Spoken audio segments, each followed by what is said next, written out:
Alors, équilibrer des équations redox. Petite révision de première spé. Donc, il y a plusieurs couples qui sont donnés. Et donc, il faut écrire les équations dans l'ordre où elles se produisent. Donc, par exemple, on va prendre la 5e. Le permanganate de potassium réagit avec le dioxyde de soufre. Donc, permanganate, l'ion est ici. Donc, c'est un oxydant. Donc, il y a des chances que le dioxyde de soufre, ce soit un réducteur. Donc, dioxyde de soufre, SO2, effectivement, on voit que c'est un réducteur. Donc, on doit d'abord, comme en acide-base, équilibrer les deux demi-réactions. Et ensuite, on doit effectuer une combinaison linéaire, c'est-à-dire trouver des coefficients multiplicateurs afin que tous les électrons cédés par le réducteur soient captés par l'oxydant. Donc, première étape, j'écris l'un sous l'autre, l'oxydant, le réducteur, et j'aligne tout ce qu'il faut où il faut. Donc, MnO4- est en couple avec Mn de plus.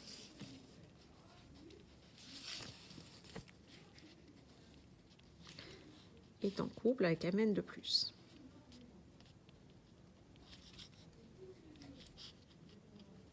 Il réagit avec, on a dit, le dioxyde de soufre qui est en couple avec les ions sulfate. Donc, il réagit avec le dioxyde de soufre qui est en couple avec les ions sulfate.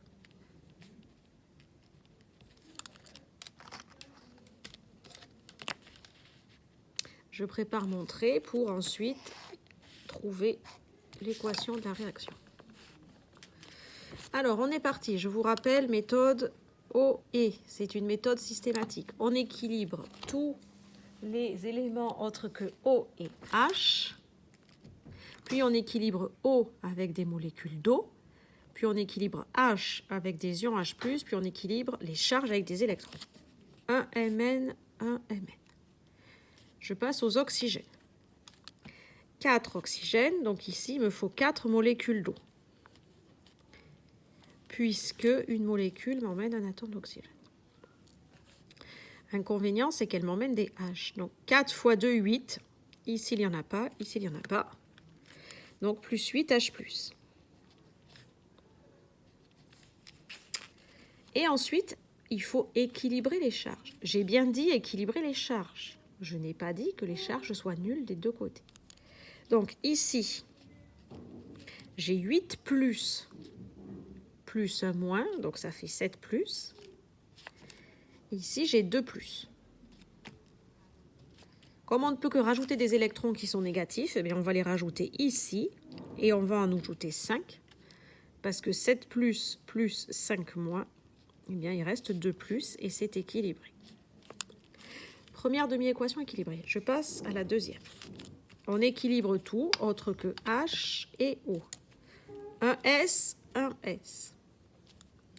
Je passe à la phase 1. J'équilibre les oxygènes avec des molécules d'eau. Donc ici, j'ai 2 oxygènes. Ici, j'en ai 4. Donc ici, il m'en manque 2. 2 plus 2, ça fait 4. Ensuite, je passe à la deuxième étape. J'équilibre les atomes hydrogènes avec des H+. Ici, je n'ai pas de H. Ici, j'en ai 2 fois 2, ça fait 4. Ici, je n'en ai pas, donc je dois ajouter 4H+. Inconvénient des H+, ils emmènent des charges. Donc, dernière étape de la méthode, je dois équilibrer les charges. Ici, j'ai 0 charge. Ici, j'ai 4 plus 2 moins. Ça fait 2 plus. Comme je dois arriver à 0, donc plus 2 électrons. Comme ça, j'ai 2 moins plus 2 moins, ça fait 4 moins. Plus 4 plus, ça fait 0, comme l'autre. Alors, ces deux-là ne s'entendent pas bien, parce que lui, il veut gagner 5 électrons, mais le dioxyde de soufre ne lui en lâche que 2. Donc, il faut chercher le facteur commun entre 5 et 2. Eh bien, c'est 10. Donc, je multiplie celle-là par 2. Je multiplie celle-là par 5. Comme ça 5 fois 2, 10. 5 fois 2, 10. Et surtout, je n'oublie pas de tout multiplier. Donc, ici, on aligne une flèche. Donc, c'est parti. 2 mn au 4 moins. Plus 16H+. 8 fois 2, ça fait 16. Plus 5 dioxyde de soufre. Plus 5 fois 2, 10 molécules d'eau. Réagissent pour donner. Je n'oublie pas de reporter mes coefs multiplicateurs. Donc 2 Mn de plus. Plus 4 fois 2, 8 H2O. Je passe à la deuxième ligne. Plus, on n'oublie pas de reporter le coef du multiplicateur, 5 ions sulfate. J'arrive. Plus 20 H+. Et ensuite, j'élimine ce qui revient en trop. Donc ici, j'ai 10 molécules d'eau, ici j'en ai 8. Donc il m'en reste 2 de ce côté. Ici, j'ai 16 H+. Ici, j'en ai 20. Donc il en reste 4 de ce côté. Et donc, je reporte les autres espèces chimiques qui apparaissent. Et j'ai équilibré mon équation. Je suis désolée, je dois bâcler parce que j'avais rendez-vous avec un parent d'élève et j'ai oublié que c'est l'heure. Plus 2 Mn au 4 mois. Et voilà.